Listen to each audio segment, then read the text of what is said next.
자, 이번 시간은 환지 방식에 따른 도시 개발 사업 보시게 될 텐데, 역시 한 문제 내외가 출제가 되게 됩니다. 한 문제 내외가 출제가 되게 될 것이고요. 자, 그래서 이것도 이제 전체 그림 잡는 게 제일 필요해요. 그래서, 자, 먼저 그림을 가게 되면 환지 방식으로 사업을 시행을 하고자 합니다. 그러면 이제 도시개발구역 지정하고요. 시행자가 정해지게 될 것이고, 시행자가 정해지게 되면 실시계획이라고 하는 것을 작성을 하게 됩니다. 그리고 나서 이런 실시계획을 확정짓는 것을 실시계획 인가라는 용어를 쓰게 됩니다. 건설계획이 확정이 됐습니다. 자, 그리고 나서 이제 공급계획이라고 하는 것을 작성을 해야 되는데, 이 공급계획을 이름하여 환지계획이라는 용어를 씁니다. 그래서 바꿀 환자, 땅 지자라고 해서 땅으로 바꿔주는 계획, 환지계획을 작성을 하고, 이걸 확정짓는 것을 환지계획의 인가, 이렇게 정의를 하게 됩니다. 환지계획 인가. 그래서 건설계획의 확정을 실시계획의 인가, 공급계획의 확정을 뭐라고 한다? 환지계획의 인가, 이렇게 세팅을 잡아요. 그리고 세월이 다 흘러서 인가된 환지계획에 따라서, 인가된 실시계획에 따라서 공사가 다 됐으면 이때 어떻다? 준공검사. 아까 문제를 먼저 보셨죠. 그래서 이 준공검사 전에는 기본적으로 사용할 수 없지만은 체비지는 아무 때고 사용할 수 있다. 이런 주제 있었고요. 그래서 세월이 흘러서 이제 인가된 환지계획에 따라서 땅을 나눠드리겠습니다. 라고 발표하는 것을 가리켜서 뭐라고 한다? 환지 처분 공고라고 부르게 됩니다. 그러면 실제 땅을 받게 되는 시기는 언제? 환지 처분 공고일에 다음 날이 돼야지 땅을 받게 된다. 가장 기초가 되는 명제에서, 자, 환지 처분 공고일에 다음 날 땅을 받게 된다. 그래서 자, 환지계획 파트에서 좀 어려운 게 구성이 최근에 됐었어요. 그래서 가격 평가, 이게 뭐냐면 종전 토지의 가격과 그 다음에 앞으로 분양될 토지의 가격을 정하게 될 텐데, 원래 이런 식이죠. 기존 토지가 1,000만 원 가치가 있다. 그리고 앞으로 분양받을 토지가 뭐 1,200만 원 가치가 있다. 이런 식으로 제 계획을 짝할 텐데, 이 종전 토지의 가격은요, 자, 변경할 수 없다. 한번 그 금액을 특정하면 더 이상 바꿀 수가 없다. 이걸 이제 표현상 환지 설계 시 적용되는 토지의 평가액이라고 하는 것은 어떻다? 바꿀 수가 없다. 설계 처음에 하는 걸 설계라고 부르거든요. 그래서 최초 가격은 변경할 수 없고요.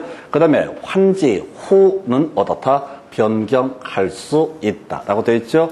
앞으로 분양받게 될 토지라고 하는 것은 실시 계획의 변화가 있게 되면 토지의 가치가 달라지게 됩니다. 그래서 요거 변경할 수 있다 해서 설계 시 했던 그 금액은 변경할 수 없고, 환지 후 받게 될 토지의 가격이라는 것은 변경할 수 있다라고 하는. 뭔 소리냐면, 신도시를 만들어 가는데 원래 도로 이렇게만 놓이기로 했다가 도로를 이쪽으로 확장을 하기로 했다. 중간에 바꿀 수 있거든요. 그러면 이 토지의 가격이라고 하는 것은 애초에 도로에서 좀 멀어져 있으니까 좀 쌌을 것이다. 근데 새로운 도로를 하나 더 만들면 상대적으로 비싸지게 될 것이다. 이걸 우리가 환지 후 토지라고 하는 것은 어떻다? 변경할 수 있다라는 얘기. 그래서 나중에 이제 정비법이라는 법과 비교할 때 청산금이라는 개념이 나오게 되는데, 환지계획을 작성할 때는요, 얼마 돈을 주겠다 또는 받겠다라는 청산금을 확정하지 못합니다. 왜? 앞으로 분양받을 토지의 가격이 변동이 발생할 수 있기 때문에. 요거 뒤에 패턴 가지고 이제 문제 풀기를 할 텐데,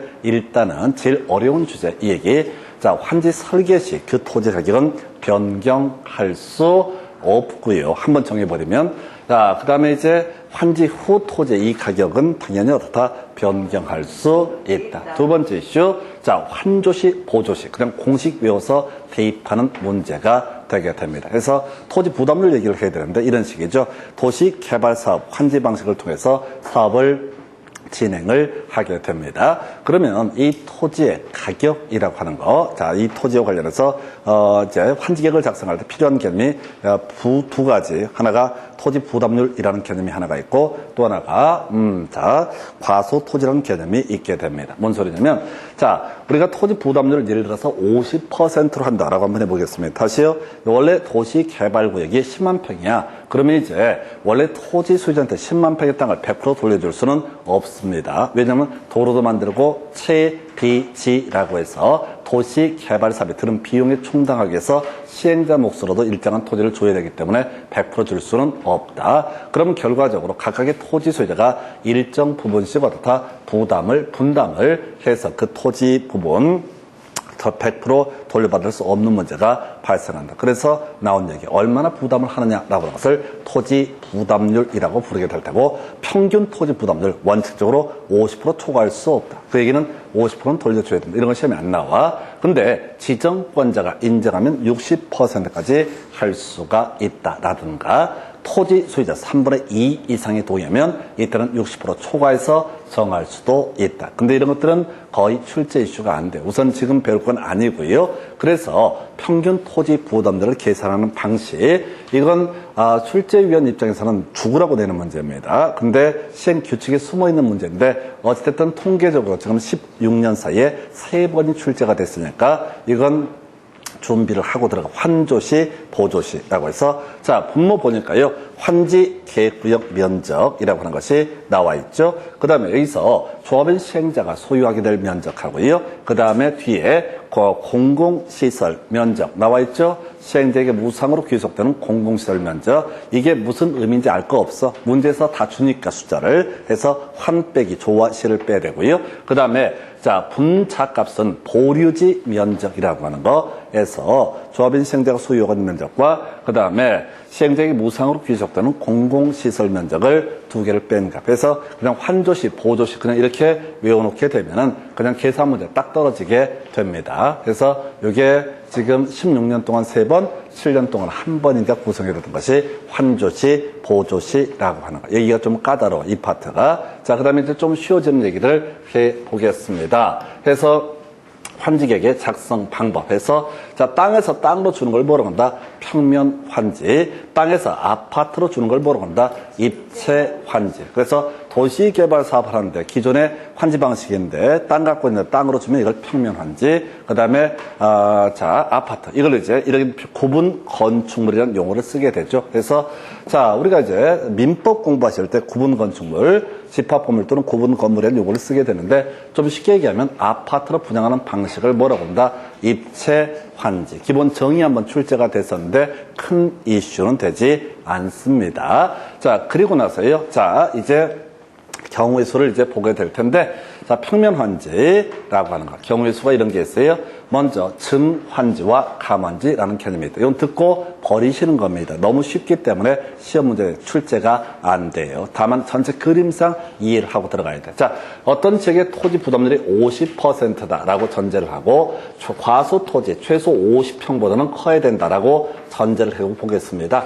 그래서 제일 먼저 어떤 사람이 90평이라는 땅을 가지고 있다. 토지 부담률 적용하면 45평을 받을 수가 있다. 그런데 45평은 과소 토지에 걸리니까 45평을 주는 것이 아니라 플러스 5평 해서 50평을 주겠다라고 하면 이걸 뭐라고 한다? 증환지. 상식의 문제죠. 언제 받아요? 환지처분 공고일에 다음날 받게 됩니다. 만약에 증환지가 있게 되면 그만큼 돈을 나중에 뜯어내게 될 겁니다. 그걸 나중에 청산금이라는 용어를 쓰게 됩니다. 자, 근데 어떤 사람이 이런 사람이 있어요. 110의 땅을 가지고 있다. 그러면 하나가 토지 부담률 적용하면 55란 땅을 받게 될 수가 있다. 근데 55는 주면 안 돼요. 왜? 증환지 할 땅이 사라지기 때문에. 그래서 마이너스 5를 하게 되면 얼마? 50의 땅을 준다. 이런 것을 뭐라고 한다? 감환지라고 부르게 됩니다. 대신 이 사람한테는 청산금을 지급을 하게 될 것이다 라고 이렇게 얘기합니다. 청산금을 지급을 하게 될 것. 이런 거 안 나온다고 너무 기초적인 개념이니까. 자, 그 다음에 이런 경우도 있겠다. 10평짜리 땅을 가지고 있다. 그러면 5란 땅을 받을 가격이 있다. 방법 플러스 45를 하는 것도 있고 땅을 아예 안 주고 현금으로 줄 수가 있다라고 할 거. 이걸 우리가 과소 토지 또는 환지 부지정이라고 얘기를 합니다. 땅 갖고 있다고 무조건 땅을 주는 건 아니야. 여기까지는 다 쓸데없는 소리야. 아주 기초적인 개념이 되게 됩니다. 그럼 이제 시험에 나오는 이슈. 자, 키워드는요, 임차권자. 두 번째 뭐라고요? 동의 얻어야 된다라고. 일단 외울 게 뭐라고요? 임차권자의 동의 얻어야 가능하다라고 해서 뭐냐면, 자, 지금 땅을 어떤 사람이 400의 땅을 가지고 있다. 토지 부담률 적용하면 200평의 땅을 받을 수 있다. 그럼 이 사람은 4덩어리 땅을 주면 되는 거야. 자, 그런데 이 사람이 땅을 언제 받는다고 그랬어요? 환지처분 공고일의 다음 날. 그래서 이 사람이 도시개발사업하면 한 3년 걸리는데 귀찮은 거야. 그래서 그냥 이 돈 가지고 팔아서 딴 데 투자하고 싶은 거야. 그래서 사업시행자한테 연락을 했습니다. 난 딴 데 됐고 돈으로 줬으면 좋겠다라고 하는 거. 이게 환지 제외 신청이라는 개념이 됩니다. 나 땅 됐으니까 돈으로 달라. 이게 환지 제외 신청. 그럼 이제 당연히 돈으로 줄 수가 있겠죠? 다만 출제 포인트, 이 사람이 가지고 있는 토지에 만약에 임차인이 있다라고 하게 되면 이때 임차권자의 동의 받아야지 어떻다 환지에서 제외시킬 수 있다. 이게 어떤 경우는 이런 경우야. 갑이라고 하는 사람이 X 토지를 소유하고 있고 이 사람이 앞으로 받게 될 땅이 뭐 200평의 땅을 받게 될 것이다. 그런데 여기에 이런 임차권자, 임차인이 존재한다고 해보겠습니다. 그러면 갑은 현금 받는 건 별 문제가 되지 않아요. 근데 사업시행자가 갑한테 돈을 줬는데 임차인이 이 땅에서 안 나가면 어떻게 돼? 골치가 아파지는 거야. 그래서 미리 임차인의 승낙, 임차권자의 승낙을 받아 동의를 얻어야지 현금으로 청산을 해주겠다라고 하는 거. 해서 그냥 임차권자 나오면 뭐라고요? 자, 동의라고 하는 거. 임차권자. 이 전체를 다 묶어서 그냥 치고 들어가는 거야. 임차권자의 동의 있어야 어떻다? 환지 대상에서 제외할 수 있다. 앞에서 증환지나 감환지나 과소투자는 환지 부지정 이런 것들은 그냥 배경 설명이야. 이런 내용들로 이루어져 있다. 근데 시험에서는 쉬운 건 안 나와. 어려운 것만 출제가 돼. 환지 제외 대상 관련해서 임차권자의 동의 있어야 어떻다? 환지 대상에서 제외할 수 있다. 이렇게 가게 됩니다. 자, 그 다음에 채비지라고 하는 거. 아까 한번 봤던 거죠. 자, 비용할 때 비자예요. 그래서 도시개발사업에 드는 비용에 충당하기 위해서 누구? 시행자가 비용을 부담해야 되니까 시행자 몫으로 빼놓은 땅을 뭐라고 한다? 채비지라고 부르게 됩니다. 이것도 결론 아셔야 돼. 채비지 사업 시행자가 소유권 취득하는데 언제 취득합니까? 환지처분 공고일의 다음 날이라고 하는 거. 모든 권리의 이전 확정, 권리의 취득은 언제? 환지처분 공고일의 다음 날. 좀 어려운 게 보류해놓은 땅, 유보해놓은 땅, 이걸 뭐라고 한다? 보류지라고 부르게 됩니다. 이 보류지는요, 되게 애매해요. 그래서 환지 계획에서 정한 자가 갖게 될 땅을 보류지라고 부르게 되는데, 보류지의 개념은 그런 식입니다. 어떤 도시개발구역 안에서 예를 들어서 요즘에 제일 시끄럽던 종교단체가 신천지라는 단체가 있다 하십시다. 이 친구들이 땅을 막 갖고 있는 신자들이 땅을 갖고 있는데 야 우리가 따로 예배당을 헌금해서 만들 게 아니라 땅 3평씩 모아가지고 예배당 부지를 빼놓자라고 약속을 하게 된다. 그럼 그걸 뭐라고 한다? 보류지라고 얘기한다. 그러니까 이건 어떤 이유인지를 몰라. 또는 어떤 사람들이 야 우리 이 동네에 좀 멋있는 호수공원 같은 거 하나 만들자 해서 한 1000명 되는데 토지 소유 1000명인데 우리 한 평씩만 떼내서 1000평짜리 이런 수변 공간 하나 만들자라고 쇼부를 칠 수 있다고. 그래 그러면 우리 한 평씩은 별로 안 되니까 빼서 그 수변 공간을 만들자라고 합의를 하게 되면 그걸 뭐라고 한다? 보류지라고 정의를 한다고요. 그래서 보류지라고 하는 것은 도시개발사업 실행 과정에서 그때그때 다 틀려요. 누군지 알 수가 없어요. 어떤 목적인지도 종교단체가 되면은 뭐 예배당 이런 게 될 수가 있겠고 그 다음에 뭐 그 사람들이 공원을 하나 더 조성하자 이렇게 쇼부를 보면 또 그런 것도 가능하다. 이런 걸 포괄적으로 얘기할 때 이걸 뭐라고 한다? 보류지라는 용어를 쓴다 해서 자 그래서 채비지라고 하는 것은 사업 시행자가 나중에 비용 충당하기 위해서 시행자 몫으로 빼놓은 땅을 뭐라고 한다? 채비지. 그래서 아까 우리 미리 문제 통해서 외웠던 거 있었죠? 채비지는 아무 때고 사업 시행자가 다 사용할 수 있다. 다 외우자고 그랬어요. 과정 대단히 복잡한데 채비지는 아무 때고 사업 시행자가 다 사용할 수 있다라고 이렇게 하나 설명을 드렸었고 보류지 환지 계획을 봐야지 그 목적 등을 알 수 있는 토지를 뭐라고 한다? 보류지. 환지 계획 정한 자가 언제 갔습니까? 환지처분 공고일의 다음 날 얻었다. 그 소유권을 취득한다. 이게 이제 배경 설명이야. 뒤에랑 연계되기 때문에 설명을 드리는 거고 실질적으로 여기서 출제 이슈가 되게 되는 거. 다른 건 다 필요 없고요. 바로 다른 거 다 빼버리고 바로 자 임차권자 동의 있어야 어떻다? 환지 대상에서 제외할 수 있다. 환지 대상에서 제외하기 위해서 뭐가 필요하다? 임차권자의 동의 있어야 된다. 이게 출제 이슈야. 이런 식으로 해서 이제 환지계획이 작성이 됩니다. 이걸 확정 짓는 걸 뭐라고 한다? 환지 계획의 인가라고 부르게 됩니다. 그래, 이렇게 해도 좋아. 시군구청장 등이 인가하는데 이건 버리셔야 돼. 중간에 질문 나와도 환지계획 인가 누구한테 받고 말고 중요치가 않아. 왜? 환지 방식 전체를 묶어서 문제 몇 문제, 한 문제를 평균적으로 구성합니다. 그럼 낼 게 중요한 쟁점이 너무 많기 때문에 환지계획 인가를 누구한테 받고 말고 이런 것도 인가받은 상을 변경할 때 어쩌고 저쩌고 전혀 중요한 주제가 아니야. 중요한 걸 답으로 구성하니까 환지계획 인가 하면 뭐 틀리든 맞든 그냥 무시하고 넘어가실 거. 그리고 아예 모르는 게 만수무강이 좋아. 모르면 어떻게 돼? 시험 볼 때 모르는 얘기 나오면 아, 내가 모르는구나. 넘어가면 되는 거야. 왜? 아는 것 쪽에서 답이 나오게 되니까. 그래서 여기는 힘을 빼시면 안 돼. 그 다음에 이제 환지 예정지 지정. 요거 보기 앞서서 아까 봤던 주제 하나 다시 볼까요?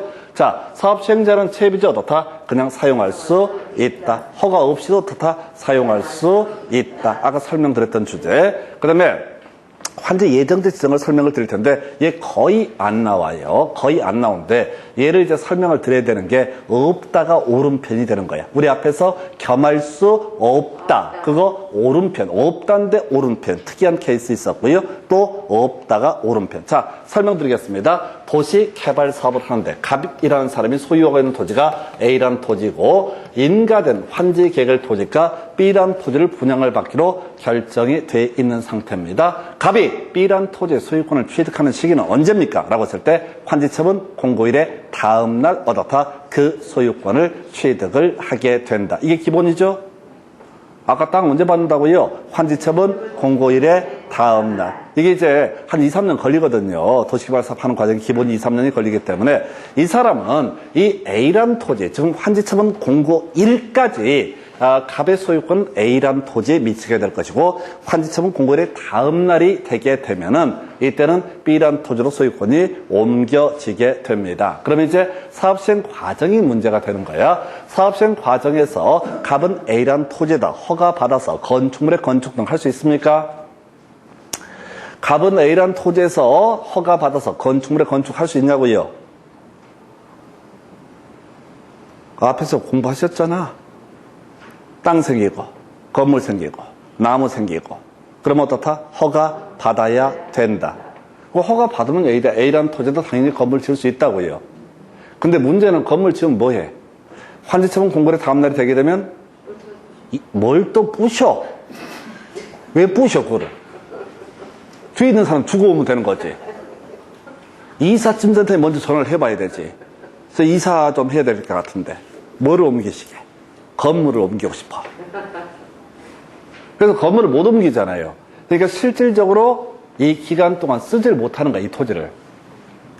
배추 농사 지으면 별 문제가 안 되겠지만은 건물 짓는다고 하면 어때? 개판이 돼버리는 거야. 그래서 어차피 이사 가게 될 거, 이 B라는 토지에 대해서 다 사용 수익을 할 수 있게 해주는 제도, 이걸 사용 수익 권능의 이전이라는 표현을 쓰게 되는데 이걸 이름하여 뭐라고 한다? 환지 예정지의 지정이라고 부르게 됩니다. 환지 예정지의 지정은 뭐라고요? 사용 수익 권능을 이전시켜주는 거. 그래서 앞으로 어차피 이 B라는 토지로 가게 될 거니까 이 A라는 토지에 있는 소유권 중에서 사용 수익 권능을 B라는 토지로 옮겨주는 처분을 가리켜서 환지 예정지의 지정이라고 얘기합니다. 그럼 이제 핵심 이슈가 뭐냐면 사용 수익 권능이 이전된다는 얘긴즉슨 종전 토지는 더 이상 사용 수익을 할 수 있다 없다?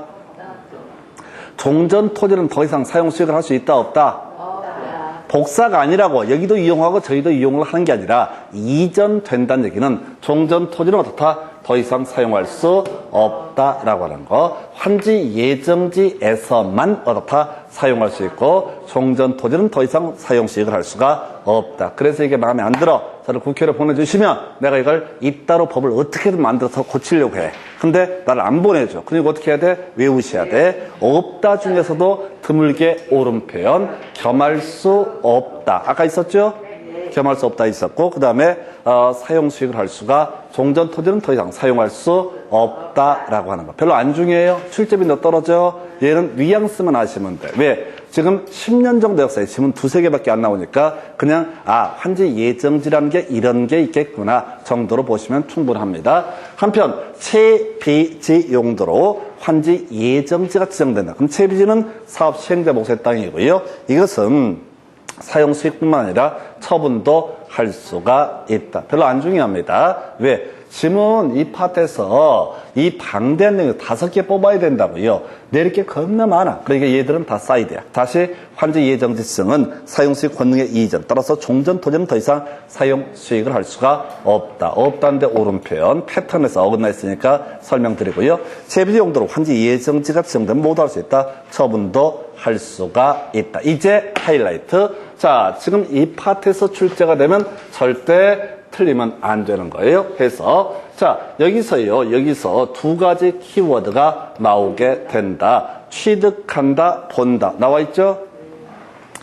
취득한다, 본다라는 명제 나와 있죠?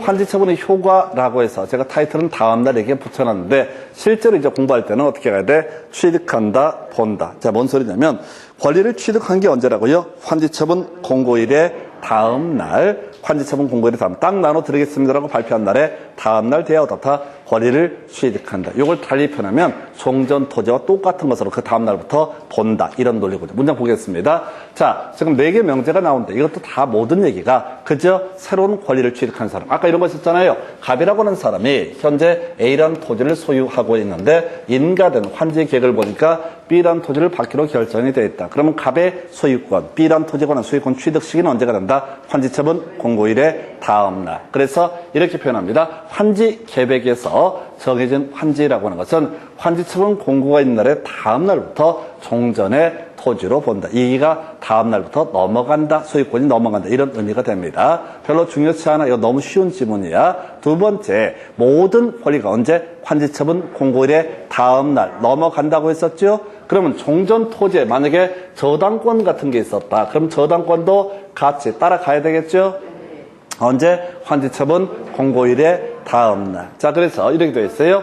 입체환지를 예시를 합니다. 시험 법조문에서는 아파트 받는 거죠. 입체환지처분이 있는 경우 종전 토지에 있던 저당권은 환지처분이 공고된 날 다음 날부터 해당 건축물의 일부와 그 건축물이 있는 공유지분에 존재하는 것으로 본다. 그 얘기는 저당권이라는 것도 언제 환지처분 공고일의 다음 날부터 다 넘어가게 된다. 이런 식의 취지가 되겠습니다. 그래서 본다라는 얘기인즉슨 바로 취득한다라는 의미를 가지고 있다. 그리고 자, 주로 요즘에 나오는 게 그거죠. 채비지. 누가 취득합니까? 사업 시행자가 취득합니다. 언제 취득합니까? 환지처분 공고일의 다음 날에 어떻다? 그 소유권을 취득을 하게 된다. 다음 날이죠? 환지처분 공고일의 다음 날 취득한다. 자, 보류지라고 하는 거. 이 보류지는 아까 어떤 목적인지 알 수가 없다고 그랬어요. 그래서 자세한 내용을 알려면 뭘 봐야 된다? 환지 계획을 보면은 알 수가 있다. 그래서 환지 계획에서 정한 자가 환지처분이 공고된 날의 다음 날에 그 소유권을 취득한다. 그래서 본다, 취득한다라는 표현 앞에는 항상 포인트가 뭐가 돼? 다음날이라고 하는 거. 다음날 취득하고 다음날 본다라고 이렇게 가셔야 됩니다. 그리고 여기서는 이제 기존에는 이렇게 지저분한 거 냈었는데 요즘에는 쉽게 내요. 어떻게? 자, 채비지는 환지 계획에서 정한 자가 이렇게 해서 바꿔치기 했고요. 보류지는 시행자가 해서 바꿔치기를 했던 바가 있습니다. 그래 틀렸고요. 채비지는 누가? 시행자가 다음날 취득하고요. 보류지는 환지 계획에서 정한 자가 환지처분 공고일의 다음날 어떻다? 취득을 하게 된다 해서 일단 키워드 취득한다, 본다라는 표현 앞에는 뭐가 있어야 한다? 다음날이라고 하는 게 논의의 포인트. 자, 두 번째 이슈. 자, 지금요, 이 갑이라는 사람이 B라는 토지에 관한 권리를 취득하게 되는 시기, 언제? 환지처분 공고일의 다음날, 이렇게 갔었죠? 그러면 을이라는 사람이 과거에 B라는 토지를 가지고 있었다. 그러면 을의 권리가 소멸해야지 갑의 권리가 어떻다? 이 땅으로 옮겨갈 수가 있다. 그래서 취득하는 것은 환지처분 공고일의 다음날이 될 것인데 keyword, 소멸한다라는 명제가 나오게 되면, 소멸한다는 명제가 나오면 그건 언제가 되는 거야? 환지처분 공고일이 끝나는 때. 만약 5월 4일 날 환지처분 공고를 했으면 갑이 B라는 토지의 소유권을 취득하는 시기는 언제? 5월 5일 0시부터 소유권을 취득한다. 그러면 이제 이 을의 이 권리라고 하는 것은 5월 4일 밤 11시 59분 59초 점점점 그때 환지처분 공고일이 끝나는 때 어떻다? 그 권리가 소멸한다. 그래서 외울 게 무엇이라고요? 자, 소멸한다 나와 있죠? 소멸한다 나와 있죠? 그럼 먼저 환지처분 공고일이 끝나는 때 소멸한다. 거꾸로 치고 들어가셔야 돼. 소멸한다라는 명제가 있게 되면 언제? 환지처분 공고일이 끝나는 때 소멸한다. 소멸한다라는 명제가 있으면 뭐라고요? 환지처분 공고일이 끝나는 때. 이걸 제 뒤에서 문제 보시면 장난쳐요. 환지처분 공고일이 다음날에 끝나는 때. 이런 식으로 말장난을 하게 됩니다. 유치찬란하게 구성하는 영역 중에 하나예요. 그래서 자, 환지처분 공고 딱 나눠 드리겠습니다라고 외부에 발표가 있게 되면 자, 취득하는 사람은 환지처분 공고일의 다음날 취득을 하게 될 테고 자, 새로운 사람이 와야 되니까 기존의 권리라고 하는 것은 환지처분 공고일이 끝나는 때 어떻다? 소멸하게 된다. 이렇게 일단 그림을 잡아보셨습니다. 예, 그리고 나서 자, 바로 이 존속한다는 개념이 있는데 자, 일단 답부터 외우겠습니다. 미치지 아니한다라고 하는 거. 외울 게 뭐라고요? 미치지 아니한다. 외울 게 뭐라고요?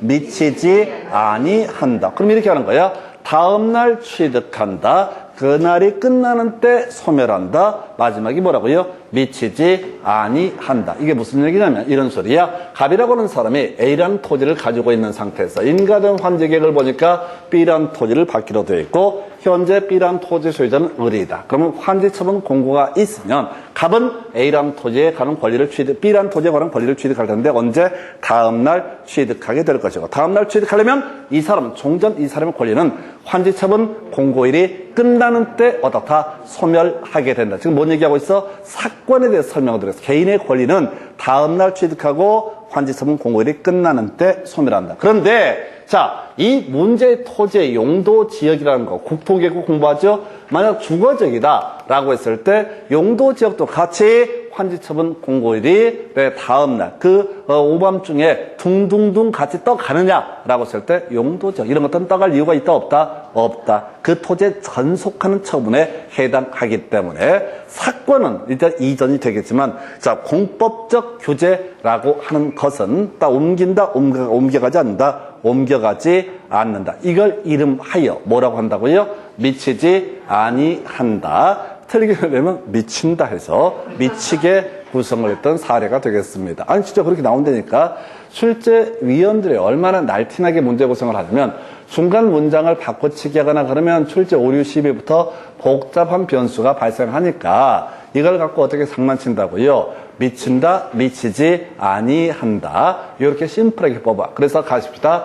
취득한다. 그러면 앞에 환지처분 공고일에 다음날 소멸한다. 그럼 환지처분 공고일이 끝나는 때 소멸한다. 세 번째, 미치지 아니한다. 그래서 취득한다나 소멸한다는 사유재산권에 관한 부분을 다루고 있는 개념이고 공법적 규제라고 하는 용도지역이라든가 이런 것들은 어떻다? 옮겨가지 않는다. 그걸 이름하여 미치지 아니한다라고 이렇게 얘기를 합니다. 그래서 다시 세 개로 끊어가셔야 돼. 취득한다, 본다. 같은 개념 언제? 환지처분 공고일에 다음날 0시부터 0시란 말은 없는데 다음날이 될 테고 소멸한다라고 하는 것은 언제? 환지처분 공고일이 끝나는 때 소멸하게 된다. 세 번째 이슈가 돼야 될 게 공법상 규제라고 하는 것은 옮겨가지 않는다. 이걸 이름하여 미치지 아니한다라고 되어 있어요. 미치지 아니한다. 왜 이렇게 뭐라고요? 미치지 아니한다. 절대 문장을 외우려고 하시면 꼬여요.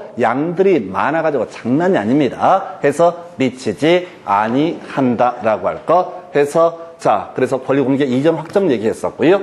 그 다음에 이제 청산금이라는 얘기부터 가볼까요? 일단은 청산금은 땅을 받아야 돼. 적게 받거나 많이 받거나 어떻다?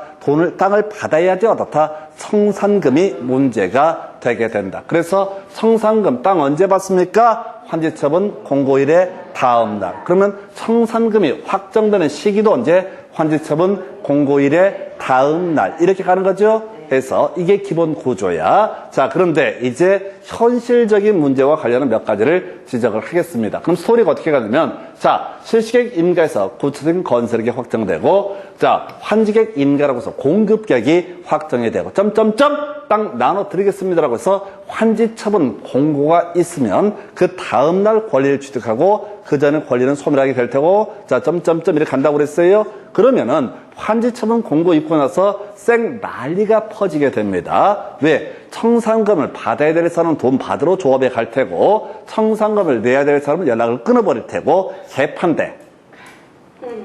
개판된다고. 그래서 나온 얘기가 뭐냐면, 일단 쉬운 것부터 가볼까요? 자, 바로 행정청이 아닌 시행자, 보통 조합을 얘기합니다. 시군 구청장한테 징수를 위탁할 수 있다. 앞에서 도시개발 조합할 때 한번 설명드렸던 내용이죠. 징수 위탁할 수 있다. 시군 구청장, 지방세 이런 거 받아내는 애들이거든. 직업이 삥이야. 조폭이랑 비슷한 애들이야, 걔들이. 그래서 조폭도 자릿세 이런 거 받잖아. 그리고 지자체도 뭐예요? 지방세라는 명목으로 아무 조건 없이 돈 내라고 얘기를 해. 돈이 없으니까 다행이지. 돈 많았으면 얼마나 힘들었을까. 지자체가 일 없이 전화질해야 되고, 국가가 또 때 되면 전화질해야 되고, 그래서 세금이 하는 게 반대급 없이 삥을 뜯는 그런 구조거든요. 하여튼 그렇다 치고, 그래서 시군 구청장한테 징수를 위탁할 수 있어요. 수수료 몇 프로? 4%라고 하는 거. 수수료 몇 프로? 4%. 공법에서 3번 나온다고 그랬어요. 수수료는 무조건 4%. 자, 그 다음에 공법상 채권의 소멸시효 5년입니다. 그래서 청산금을 징수할 권리 또는 이런 받을 권리 이런 것들은 5년간 그 권리를 행사하지 않게 되면 어떠서 시효 완성으로 소멸하게 된다. 그래서 이것 때문에 문제가 되잖아. 뭐가? 도시개발채권의 소멸시효 원금 5년, 이자 2년. 그게 특이한 거라고. 다 따로 얘기를 하지 않게 되면 다 몇 년? 5년이라고 돼 있는데 얘가 특이하게 2년짜리가 있게 된다. 이라고 할 거. 자, 원금 5년, 이자 2년 있었고 여기서 시험 문제 답은요. 분할 징수, 분할 교부할 수 있다라고 돼 있죠. 그래서 앞에 사연 보시면 안 돼. 사연 겁나 많아. 답이 되는 건 뭐라고요? 분할 징수, 분할 교부할 수 있다. 설명드리겠습니다. 환지처분 공고하고 나서 청산금 내라고 연락합니다. 연락 안 받아요. 자, 청산금 받으라고 하면 득달같이 와서 받아가겠지만 내라고 하면 연락 끊어버려. 그러면 어떻게 돼? 개판돼. 그래서 실질적으로 현실적인 문제를 고려해서 청산금을 다 주거니 받거니 다 한 상태에서 뭘 한다고요? 환지 처분 공고가 이루어지게 됩니다. 현실적으로는 그 얘기가 바로 뭐라고요? 분할 징수, 분할 교부할 수 있다. 저기 대통령령으로 정하는 경우 나와 있죠. 그래서 시험 지문에 막 이걸 막 써. 뭐라고 써. 근데 그게 중요한 게 아니라 끝머리 어떻다? 분할 징수, 분할 교부할 수 있다. 틀리게 구성하려면 이 중간에 이상한 말을 써놓고 헷갈리게 해놓고 뒤에 가서 분할 징수할 수는 없다. 이런 식으로 트릭들을 쓰게 됩니다. 분할 교부할 수는 없다 해서 없다 틀렸다라고 할 것. 자, 오늘 이제 없다 중에 오른편 두 가지 공부하셨습니다. 하나, 겸할 수 없다. 두 번째 이슈가 됐던 것이 아까 환지 예정지 지정되면 종전 토지 더 이상 사용 수익을 할 수가 없다라고 하는 거. 요것만 없다 주의하시고. 근데 어차피 기억 안 날 거야. 그래서 시험 보실 때 어떻게 해야 돼? 없다는 틀렸다. 이렇게 그 숫자는 찍으면 지랄할 테니까 참자. 요렇게 요 훈련 되셔야 돼. 그래야지 문제를 풀어가지. 이게 지금 어마무시한 양을 자, 몇 시간 만에 다시 설명을 다 드린다고. 그럼 이게 제 내용을 다 외웠으니까 설명드리지만은, 여러분들이 이걸 외우려면은 며칠 걸려요. 근데 이거 다 외우다 보면 제일 중요한 민법이 흔들려 버려요. 그럼 어떻게 돼? 개판돼. 그래서 그걸 접고 다시 민법을 보기 시작해.